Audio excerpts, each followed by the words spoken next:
Anda bersaja racuda, ayana adat dari tukangnya gofta Yesus Kristus. Pasti gone tu, ya, dabon nama me akan jadi. Walita kana jala hin garagalle. Gargaram nera. Kunoti, bakka kasumatti. Nagaan siniif haa ta'uu hordoftoota kakuutii beekam jirtu nagaa keessanii har'a daabboo baalaan hin tolchine yaa qursii bunaa waan ta'u tokkoon tolcha jedheeni irra dibaabaa gochuuf natti fakkaata waan isaa On. diimaa gootetta yoo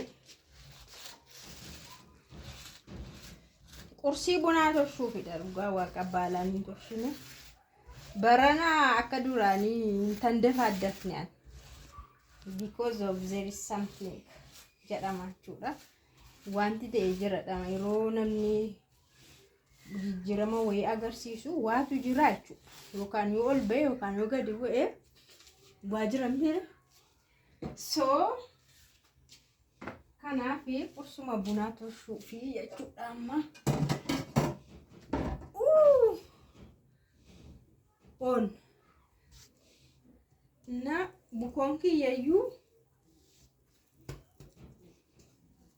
bukoon kiyya baay'achuun oolu garuu irraan qannasa malee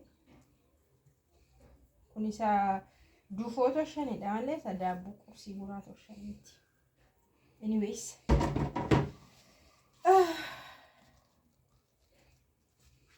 pasti gooneetu yaa daabboon dhabame akkan jenneefidha baay'isawii malee kanuma baalaan tolchuus nan danda'a garuu baalaan hin tolchine egaa baay'ee biizii ta'een jira jechuudha kanuma dos godheen jaarsa jala kaa'ee qaajabaa jedhannu kanumaanii qaajabaa mitiidha jikanuma muraa jechuudha daabboon tolchine jechuusaarra jedhuma kana Akin irra kaa'aa jechuudha dooffee ishiin tolcha shumaanis nullee waan akkasiin jaallanna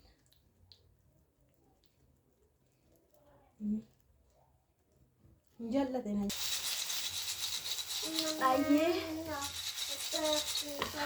buna ayyaana akaatti jirraa jechuudha daabboon nu geessetti daabboon irraa nu baateetti daabboo akka ajaa'ibaa jechuudhaas jira buna akka ufne fataayinaa jechuudha waan dhugamu qopheessineetii jirra daabboo sin agarsiiseera kunoo kana ta'ee bahe daabboon sun jechuudha gawaa qaarii beellameera na qursii buna ajaa'ibaan taane daabboon hin jiru jechuun hin danda'amu jechuudha amma akkasitti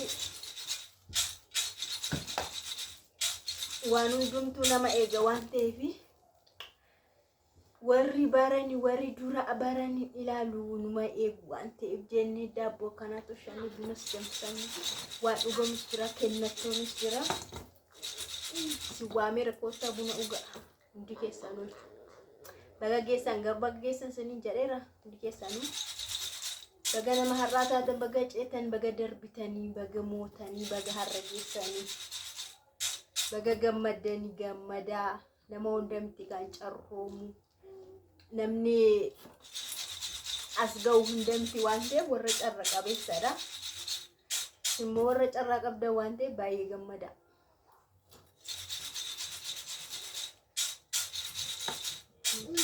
buna kana akaa'eeni abbaa kakuufataa godhaa jechuudha abbaa kakuufa kushaan amma gadam jedhanii jiru dubartiin garuu eessa yoo deemtes eessa yoo galtes ittuma fuuftee hojii hojjetti warri dhiiraa amma fakkeenyaaf guyyaa ayyaanaa fa'aa jechuudha nyaatanii yoo dhugan fa'aa hin ciisu dhugaa waaqa iddoo hundumaatti akkasidha ollaa keenyatti illee nan beeka warri ollaa keenyaallee dhugaa waaqa warri dhiira ta'an hunduu hin ciisu sa'aatii booda hin ciisu bakka nyaatanii buna dhugaa waaqa dubartoonni garuu ittuma fufanii halkanis hojjechaa bulanii guyyaas ittuma fufu dhugaa waaqa dubartiin dadhabdu ta'e isheen sibiila ta'e isheedhaaf hin yaadan bakka ishee yoo ala oolteeftis qixxeedhuma amma waaqeffannaa oollee ganama bariidhammoo So waldaadhaa galleechuudhaan mana jirachuudhaan kunoo daabboo akkasii qopheeffanne. Daabboo toshame sun kana fakkaatee bahe. Daabboo bareedu laala. Mirtiidha.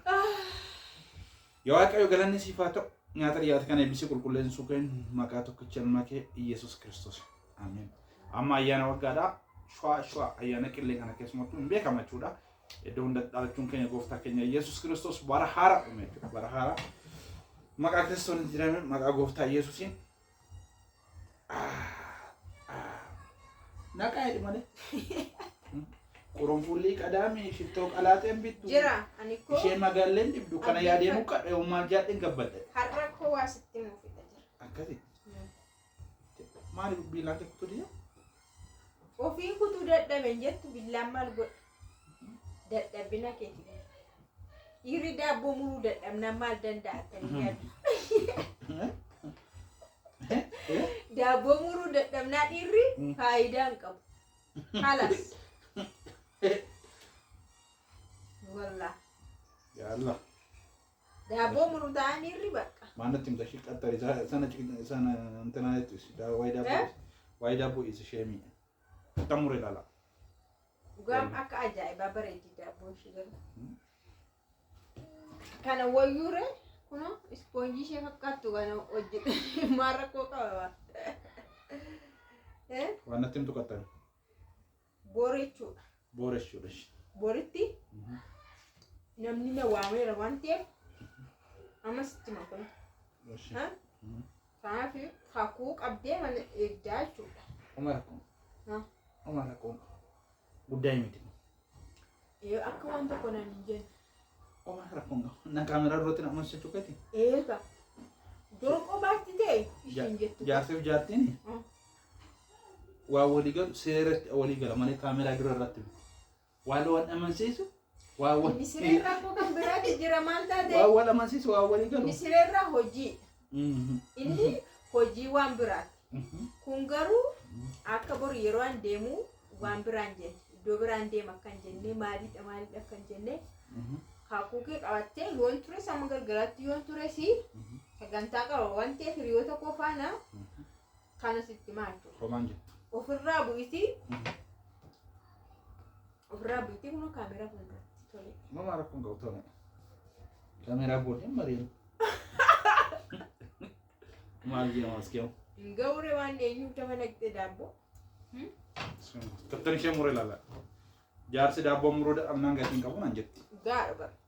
Maal godha daabboo muruu taanaan jaarsi.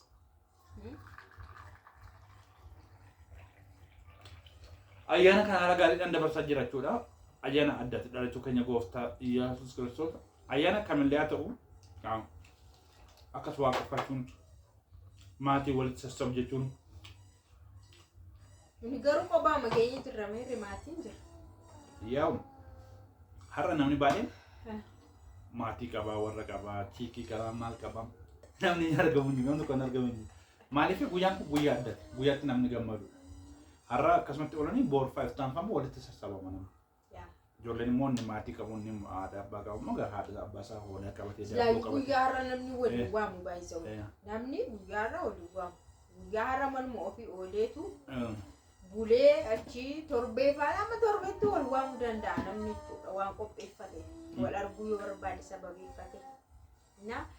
Biyya keenyatti immoo gaa yeroo hundumaa qophiin hin jiru yeroo hundumaa diggisiin hin jiru. Yeroo hundumaa qopheessuun hin jiru. Kun ayyaana kana sababeeffatee uummanni sangaa meeqa qalaa, hoolaa meeqa qalaa. Isa booda garuu hin jiru jechuudha. Ixaanni kee aaruu jijjiiraa shi. Maal ixaanitti sagadamu aareera sin? Ani agarree. Ngaa. Eesh. Inta qabbala rakkoo. Eesh jira. Ergaa qabdu dhaamsa qabdu yoo jiraate. Ergaan ani qabu ijoolleen Duubaayii keessaa warri Kwaatar warri Kuwait warri Saawud Arabiyaa jirtan akkasumas warri Gibs jirtan warri Keeniyaa jirtan jajjabe Awustiraaliyaa Awurooppaa jirtan Kanaadaa Jarman warri jirtan warri biyya baaqoo Madaagaskar jirtan ijoolleen mataa goofaree warri mataa guduruu baqattiin singa'een jedha hunda keessan bagattiin singa'e keessumattuu warri dhalachuu keenya gooftaa Yesuus Kiristoos warri kabajan warri kiristaanota bagattiin singa'een jedha warra kaaniifillee ijoollee keenya ijoollee Oromoo warra kaaniifillee amantaa addaa qaban guyyaa amantaa isaanii itti ga'u guyyaa yaadni isaanii itti ga'u walitti qabnee bagattiin singa'een jenna barbaada ijoolleen keenya damshashuma akkasittiin sin jaalladha bagattiin singa'e. Kasti jaalatta. Iskitti meelisa. Egaa akkasumatti siin jaallanna nuni baay'ee siin jaallanna bara dhufu immoo isinis galtanii waan yaaddan isinii milkaa'ee waan barbaaddanis argattanii bakka barbaaddan geessanii yerootti warri fagoo jirtanii sassaabamtanii ayyaana kana maatii keessanii fi namoota jaallatan birootan keessan faana kabajan isiniif haa ta'u. Illee baay'ee siin jaallanna akka sanaatti garuu nagaan isinirra haa jiraatu lafa jirtanitti. Nagaan tura.